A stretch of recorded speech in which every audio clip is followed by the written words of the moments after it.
Hello everyone, and welcome to the N1 Lifestyle channel. My name is Jason, and this is where I share my thoughts, ideas, and experiences around improving one's general well-being, hopefully your health span, as well as your lifespan over time. Now, I'm not a doctor, I don't pretend to be a doctor, and the topics that I share with you are purely from my own experiences, experiments, and things that I have found to be effective for myself. And hopefully they're things that will guide you along your journey. And I urge you to consult your primary physician to ensure that these things are best suited for you. So without further delay, let's get into today's topic. In this episode, I'm going to take you through my journey of a 72-hour fast that took place over the course of last week. Now, in these videos, I'm going to share with you some of the various challenges that I encountered, how I went about addressing those challenges, and whether the things I did actually worked out in the end, or did I have to try other things? And in general, what was my overall mood? How hungry was I? Did my sleep actually get any better? Things like that. So you'll see that as I break it down into a 24-hour, 48, and a 72-hour recap. But before we get into the first 24-hour recap, I just want to share with you what were my primary objectives of doing this. Now, there are many benefits that come with fasting, such as autophagy, such as detoxification, but these are very difficult to measure, and I actually don't know how to go about doing that. But what I am going to measure primarily is my body composition, and specifically my body fat. My key objective is to see how much body fat I can drop in these 72 hours. Now, prior to starting the fast, before I actually ate my last meal, I went and had my body composition scanned, just to get an idea of where I was at.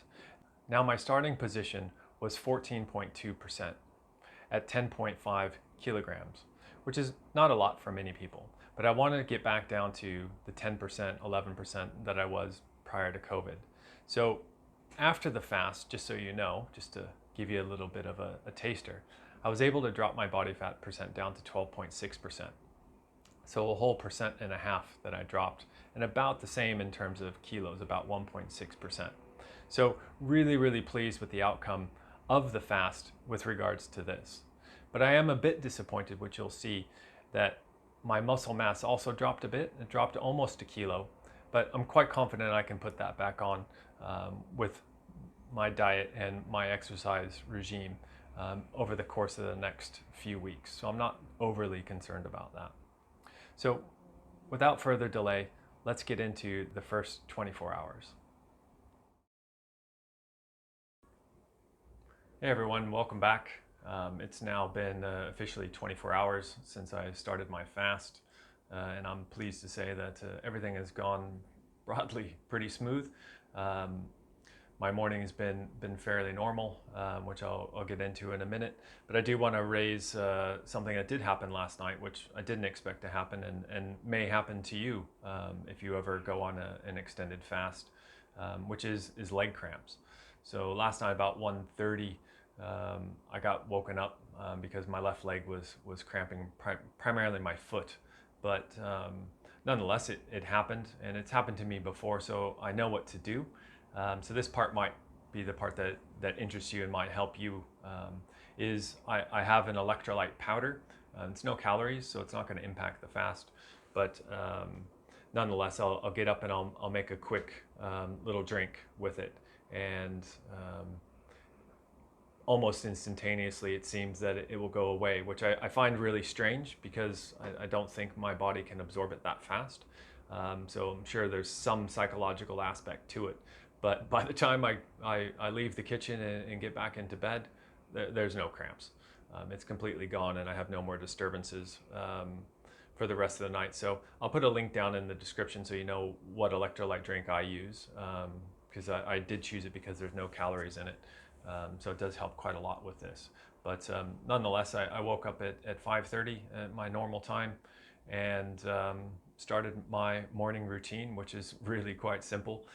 Get up, make some freshly brewed coffee, which I'll grind myself, make a French press, and then I'll go out and chill with the dog. By the time I get to this point, which is about 2 o'clock in the afternoon, yeah, I'll usually have lunch, but today I'm not, obviously.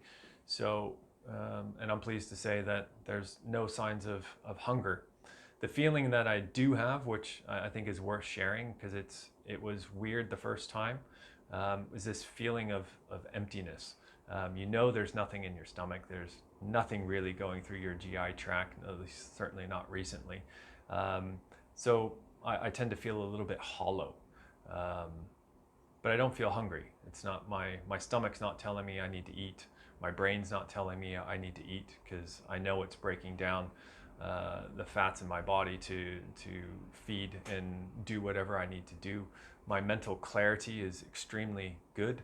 I've been at work since 8:30 this morning, and I have no signs of slowing down anytime. So don't feel like you're gonna lose some cognitive ability because it's unlikely to happen. Um, but yeah, everything's gone smooth, and I'm pleased with that. So anyway, I'll conclude this part of the video, and we'll resume again in another 24 hours. Well, welcome back. We're now at the 48-hour mark, and I'm again quite pleased to say that it's gone relatively smooth, with a few bumps in the road, but nonetheless relatively smooth. So, with regards to the bumps, the first bump came yesterday on my way home. I really got quite tired, which is unlike my normal days. I don't normally get tired until it's close to bedtime. But on my way home yesterday, I felt like I had kind of hit a wall. And again, maybe that's just because it was a stressful day, or more stressful day at work than normal. But certainly coupling with it, the fast would add some severity to it, I suspect. But anyway, so last night I took a electrolyte drink prior to going to bed, so around dinner time, so 7 o'clock, hoping that would solve the leg cramping problem, which it didn't, unfortunately. But when I made the electrolyte drink, I really hadn't thought it through, I think, because I had put some electrolytes, some apple cider vinegar, and some pink Himalayan salt. And then I added about 2.5 grams of creatine, just for good measure. But I'm wondering if the creatine contributed to the cramping instead of helping things along. So anyway, tonight I'm going to have the same drink, but I'm not going to put in the creatine because, again, I don't want anything that I believe can contribute to cramping. The other thing I'm going to do tonight, which probably going to help me the most, is I'm going to do some trigger point therapy, some rolling. So I'm going to roll out my calves using my trigger point roller, and roll out my feet using a golf ball, and just make sure that my muscles are quite loose and flexible. And then I'm going to attempt to sleep solely on my back. So normally when I go to sleep, I tend to like to start my sleep on my left side. And I wonder if that's contributing to the cramping, since my cramp only comes on the left side, which I find really interesting. So maybe it's just the lack of movement, or just the pressure of my body being on the left side. So if I sleep solely on my back and distribute my weight evenly, then hopefully that will also help, because the cramping is really the worst part. And again, it doesn't take a long time, but I prioritize my sleep. My sleep is super important to me, and I don't like getting up in the middle of the night for any reason. So my top priority is dealing with that. Because when I look at my Oura Ring score, although my score is good across my readiness and my sleep, they did drop 2 points each between last night and the night before. And when I have fasted in the past, whether it's 24 hours or longer, or even just skip dinner, my sleep score and my readiness score usually jumps up probably 5 points. So the fact that it dipped last night, I think is just to do with the fact that my cramping kept me up longer, because it took longer for it to go away. It didn't go away as fast as the first night. So anyway, my objective is to eliminate that. The other thing I've done, which I've just done, is I've taken one of my multivitamins. Might sound a bit weird because you're not going to get all of the vitamins absorbed, particularly the fat soluble ones. So those have kind of gone to waste, but I'm hoping that this will also keep my body balanced. I have no real way of telling at the moment whether my body is balanced or not, because I can't go and do a micronutrient test and get a result that fast. So I'm just doing some what I see as logical things to help mitigate the potential cramping for tonight. So anyway, we'll see, and when I update tomorrow, hopefully I'll be able to share with you that it did stop the leg cramping, because if you do attempt to do a longer fast, these are symptoms that are relatively common from what I understand. And again, I've had leg cramps previously, so it's not new to me by any stretch. But it would be useful to find a way to stop it from happening, because this won't be my last long-term fast, that's for sure. I still don't really feel all that hungry, certainly after not eating for 48 hours, which is a good sign. It certainly means I'm definitely fat adapted, and my body is just using whatever energy source that it has, and not trying to get me to feed it, which is exactly what I don't want.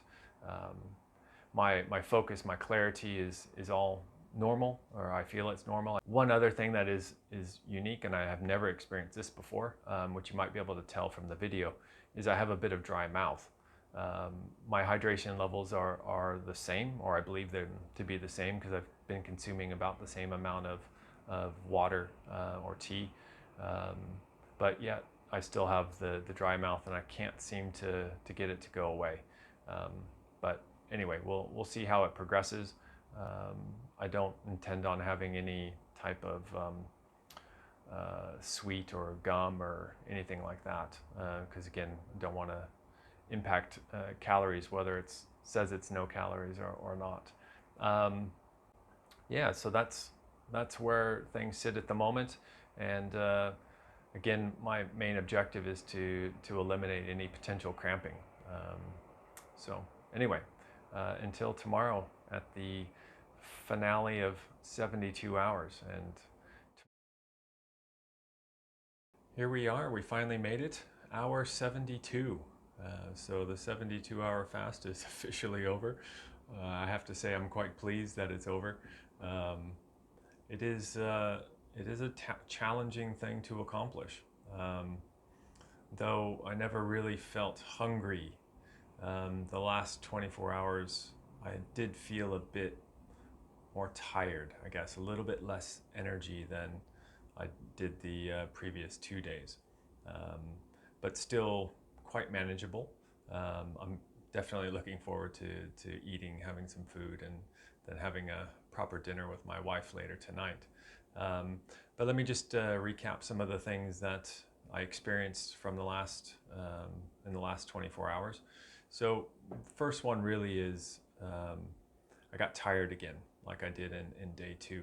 Got tired about same time, around 6:45, 7 o'clock. Just kind of hit a wall. But again, wasn't very long lasting. I seemed to get through it relatively quick. Well, I say quick, about an hour it took, and still went to bed at my normal time at 10 o'clock. So prior to bed, I had an electrolyte drink at dinner. So I had some electrolytes and some apple cider vinegar. As I said, I would exclude the creatine this time to help prevent some cramping. So I had that, and all was fine. Then I did quite a lot of trigger point rolling out my feet, rolling out my calves in particular, but I also did my quads and hamstrings. And again, all of that was good. I was definitely sore doing the trigger point, which I didn't expect. So certainly my muscles were a bit tighter than they've been. So it was good to have accomplished that. About 9 o'clock, 9:15, getting ready for bed, the leg cramps came. Oh, and they came much more severe than previous. So I was really quite blindsided by that. But I'm glad that it didn't happen in the middle of the night. So had another electrolyte drink, and this time I really put quite a bit more Himalayan salt in it. I don't know exactly what the quantity was, but it was a lot. And it seems that that is the thing that is lowest on the electrolyte powder that I drink. So the sodium is quite low on that. So actually I've looked into some other ones that are a bit more balanced with more sodium, a bit more potassium and magnesium than the one I have. Also keto friendly. So I'll put a link down in the comments for, or excuse me, a link in the description for that, just so that you guys know which one I'm interested in, because I think it'll come in quite handy the next 24-hour fast that I do, or maybe 36 hours. It'll be a while before I do another 72-hour fast. But anyway, before I get into all of that, no leg cramps at night, which I was really pleased about. Unfortunately, due to the 2 drinks I had, I still had to wake up and go to the bathroom at 1 o'clock, which again, not ideal, but wasn't too distracting. When I got up in the morning, which is about 5:30, my usual time, my Oura ring had indicated that my readiness had actually improved, which was good, but my sleep quality had dropped a bit, and still my heart rate was a bit higher than it's been in the past few days. So something must have been going on. I really haven't been able to pinpoint it. I still feel great today. I'm not tired or lethargic or any of that. My mental clarity is still very, very good. So all of that I'm extremely pleased with. That's really it for the update. So what's up next? I'm going to show you what I'm going to break my fast with, because it is quite specific, and again it's done in such a way that will prevent any gastric or stomach upset, intestinal upset. So it's quite simple, quite light, and I work my way up to whole food, and then by tonight I'll be able to have some whole food. So let's go over and check out what I'm going to have to break my fast.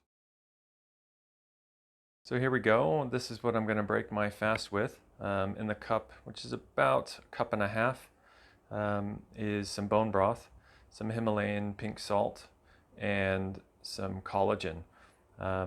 So here you can see what I'm putting in there specifically, and I'll put some links down in the description below, just so you have that information.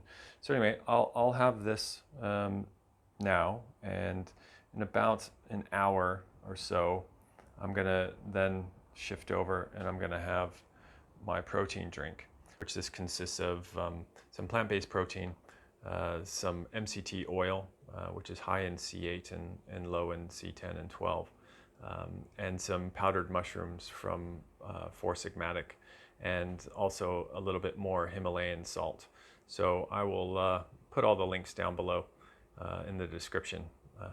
And then after I have this, again, approximately an hour after that, I'll shift over to my salad. So my salad is, I made it home, so it's primarily rocket and broccoli, with about 50-60 grams of Parma ham, also half an avocado, there's 3 eggs, and some feta cheese. So this will be my first bit of whole food. Again, just trying to make sure my digestive tract can accommodate all of this. I hope you found that video useful, with plenty of tips and tricks to help you along your journey.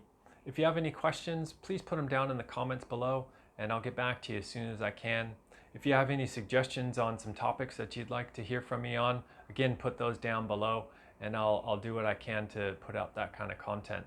As for now, that's all I've got for you. So I wish you all the best, and then until next time, have a great one.